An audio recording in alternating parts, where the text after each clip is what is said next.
దానికే ఇంకొక ఇది కూడా కలుపుదాం. ఓకే. దోషము యోగము ఉమ్.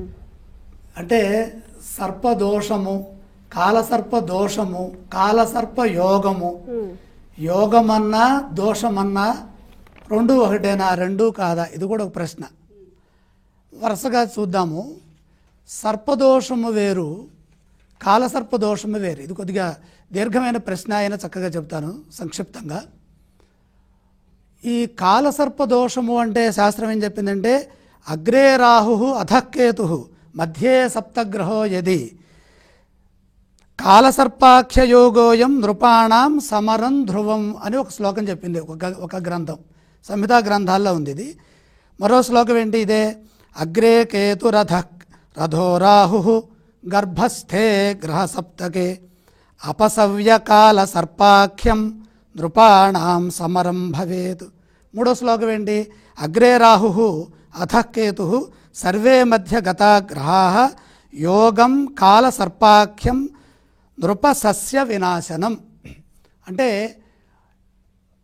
రాహువుకి కేతువుకి మధ్యలో ఒక భాగంలో, అంటే 12 రాసుల్లో ఇప్పుడు 1వ రాశిలో రాహు ఉండి, అగ్రే రాహు అధఃకేతు, కింద 7వ రాశిలో కనుక కేతు ఉండి, ఈ వరుస క్రమంలో అంటే ఇటు కుడివైపు కనుక మేష నుండి వృషభం, మిథునం, కర్కాటకం, సింహం, కన్య వరకు కనుక గ్రహాలుంటే దాన్ని కాలసర్పదోషం అంటారు. లేదా ఇటు కేతువు నుండి మీనం వరకు, అంటే తుల నుండి మీనం వరకు ఇటు గ్రహాలున్నా అది కూడా కాలసర్పమే. దీన్ని కాలసర్పదోషము అంటారు. దీనివల్ల ఏమవుతుంది అంటే రాజా రాష్ట్ర వినాశనం అని చెప్పారు, అలాగే యుద్ధం సమరం భవేత్ అని చెప్పారు, సస్యనాశనం అని కూడా చెప్పారు. ఇది దేనికి? ఇది వ్యవస్థాగతంగా ఉన్నటువంటి అందరికీ కలిపి సామూహికంగా వచ్చేటటువంటి ఫలితాల్లో చెప్పారు. తర్వాత ఈ కాలసర్ప యోగము, కాలసర్ప దోషము రెండిటికి సమానమే, ఏవి తేడా లేదు. యోగం అన్నా చాలామంది ఏమనుకుంటారంటే యోగం అంటే గొప్పదని, దోషం అంటే చెడ్డదని. ఎందుకంటే శాస్త్రంలో ధనయోగాలు చెప్పి వెంటనే దరిద్ర యోగాలు చెబుతారు. ఆ దరిద్రానికి కూడా దరిద్ర దోషాలని చెప్పరు, దరిద్రానికి కూడా దరిద్ర యోగము. ఇప్పుడు అర్జునుడు ఏడ్చాడు అక్కడ భగవద్గీతలో, దాన్ని కూడా అర్జున దోషం అని చెప్పలే, అర్జున విషాద యోగం అనే చెప్పారు. అంటే యోగ శబ్దం అనంగానే మంచిదని, దోష శబ్దం అనంగానే చెడ్డదనే భావనలో అందరూ ఉంటారు. ఇక్కడ ఆ యోగంలో చెప్పబడేటటువంటి అంశాన్ని ఆధారం చేసుకొని శుభాశుభములు అనేవి, సుకృత దుష్కృతములు అనేవి ఉంటాయి. కాలసర్పం అనేది యోగం అనే శబ్దం వాడినా, దోషం అనే శబ్దం వాడినా అది దోషమే, అందులో ఎటువంటి శుభము లేదు. అంటే అది సంస్థాగతంగా, వ్యవస్థాగతంగా చెప్పేది. ఇక వ్యక్తిగతంగా చెప్పేటప్పుడు దాన్ని సర్పదోషము అంటారు, అంటే నాగదోషము అని అంటారు. నాగదోషం అంటే అర్థం ఏంటంటే, రాహు కానీ కేతువు కానీ జన్మస్థానంలో కానీ, సప్తమ స్థానంలో కానీ, పంచమ స్థానంలో కానీ ఉన్నట్లయితే దాని పేరు నాగదోషము. అలాగే ఈ గ్రహణ గ్రహాలు, ఇవి రాహుకేతులు అంటే గ్రహణ గ్రహాలు, ఇవి వచ్చి ఈ గ్రహణాలకి మూలమైనటువంటి సూర్యచంద్రులతో కనుక కలిస్తే, ఒక గ్రహంతో కలిసిన రాహుకేతువులతో సూర్యుడి యొక్క సంయోగం ఉన్నా, కేవలం చంద్ర సంయోగం ఉన్నా, లేదు రెండూ కలిసినా అద్దోషం.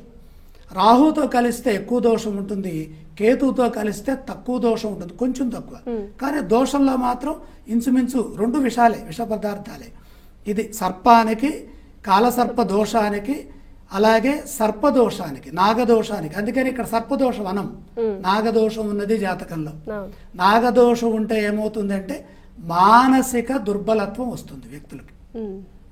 అంటే వాళ్ళు చేయాల్సిన పనుల్లో ఎక్కువగా చంచలత్వానికి గురవుతారు, మూడ్ స్వింగ్స్ మారిపోతూ ఉంటాయి, చేద్దామనుకుంటారు చేయలేరు.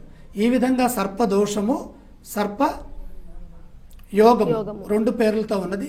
అయితే చాలామంది ఇప్పుడు ఈ వ్యక్తుల మీద కూడా ప్రయోగాలు చేసినప్పుడు కాలసర్పదోషం కూడా వ్యక్తుల పైన ప్రభావం చూపుతోంది.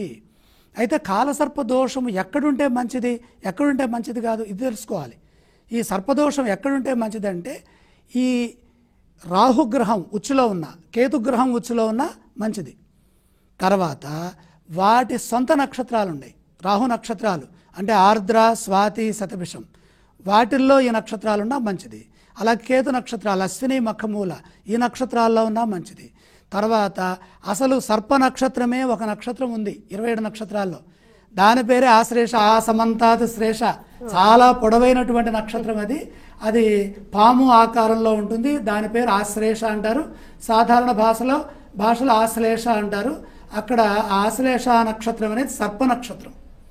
ఆ సర్ప నక్షత్రంలో ఉన్న దోషం ఉండదు. అంటే అందరూ భయపడద్దు, తెలుసుకోండి విజ్ఞానం. భక్తి టీవీ ద్వారాగా ఈ పండగని ఉద్దేశించి మనం ఇక్కడ చర్చిస్తున్న అంశాలు ఏంటంటే భక్తుల్లో ఉన్నటువంటి అపోహలు తొలగించడం, మూఢనమ్మకాలు తొలగించడం, శాస్త్రీయతను మనం అర్థం చేసుకోవటం. కాబట్టి ఇది. తర్వాత సుబ్రహ్మణ్యేశ్వర స్వామి వారికి ప్రతీకగా ఉన్న గ్రహం కుజగ్రహం. కుజ నక్షత్రాలు ఉన్నాయి, మృగశిర, చిత్తా, ధనిష్ట, చాలా శ్రేష్టమైనటువంటి నక్షత్రాలు. ఆ నక్షత్రాల్లో ఈ యొక్క దోషాలున్నా, కాలసర్పాలున్నా అది మనకి బాధించదు. ఉచ్చులో ఉన్నా బాధించదు, స్వక్షేత్రాల్లో ఉన్నా బాధించదు, మూల త్రికోణాల్లో ఉన్నా కూడా బాధించదు.